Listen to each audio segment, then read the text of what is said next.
Hello again. Today we're going to be looking at examples of the chain rule, using it to do something called implicit differentiation.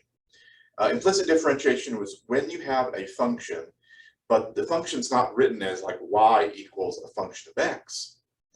Instead, it's written just as a relation. It's a mixture of x's and y's together in an equation. Sometimes you're not even able to solve for y as a function of x.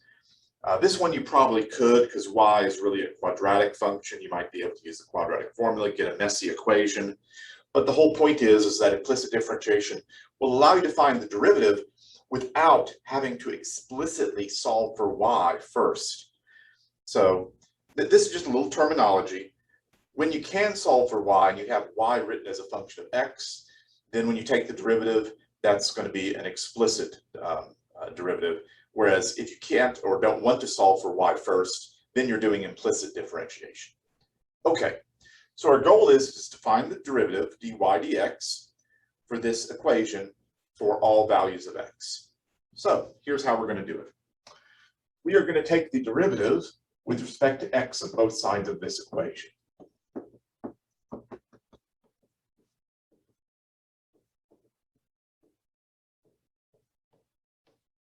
Note, I'm taking the derivative with respect to x because the denominator here of the derivative is dx, so we want the denominators to be dx to eventually get something, to get a dy dx somewhere, and it will eventually be solving for it. Okay, so taking the derivative of this, taking the derivative of just x squared. Well, the derivative of x squared, that's normal, that's just 2x. No problem there yet.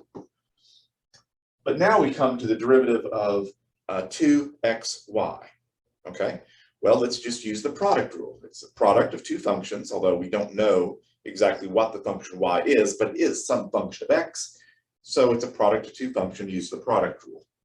Derivative of the first, I think I'm just going to write the derivative of 2x, and we'll be solving that in the next step. So that's the derivative of the first times the second plus the first times the derivative of the second.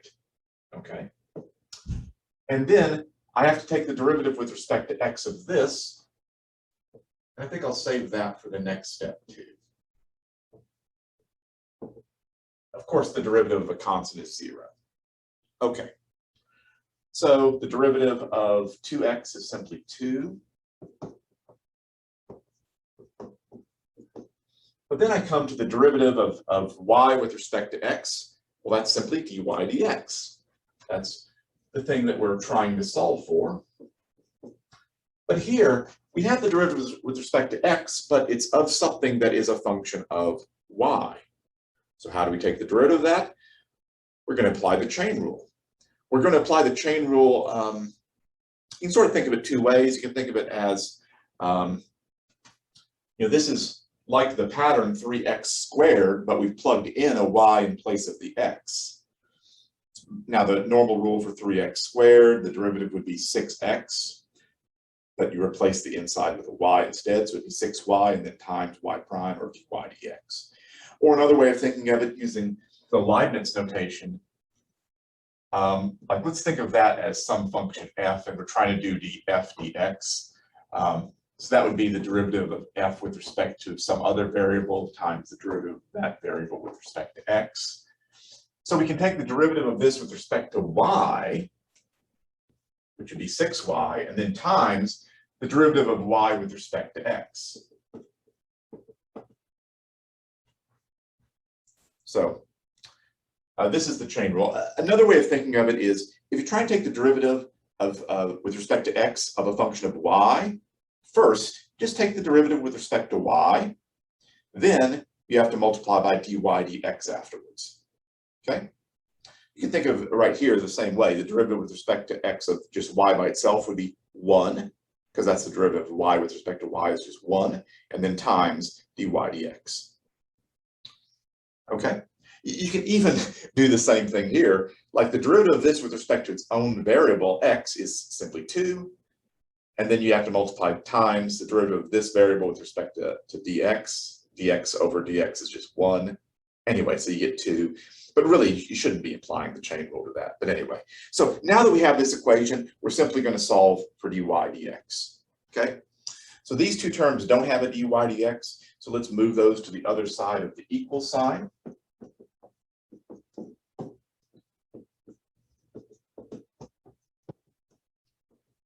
At the same time, these two, which I left on the left side of the equal sign, I factored out the dy dx that was in common between both of those.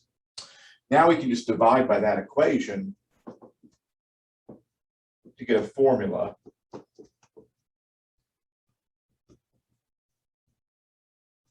for dy dx. Okay? Now this you could simplify a little bit because you can divide by 2 on top and bottom. So you could write it as minus x minus y over x plus 3y. There. So this is one example of implicit differentiation. Let me do another one.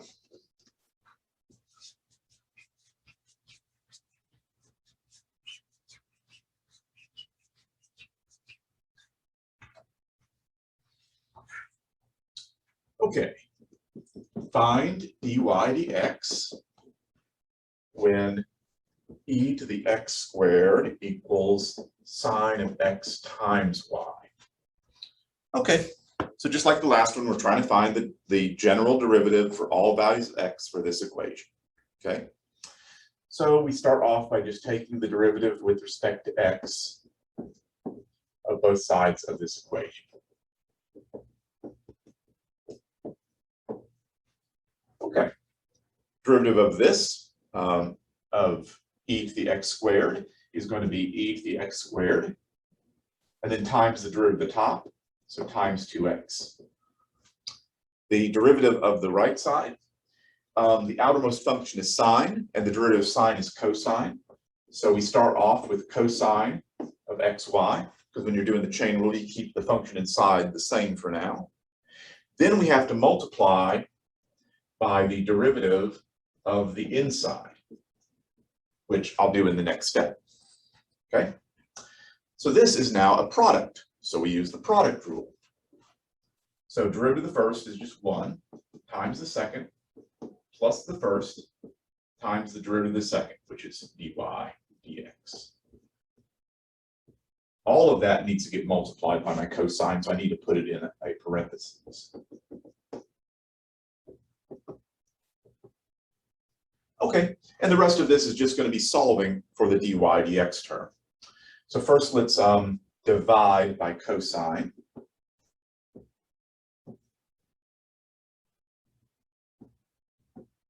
And that would give us y plus x dy dx. Next step, subtract y from both sides.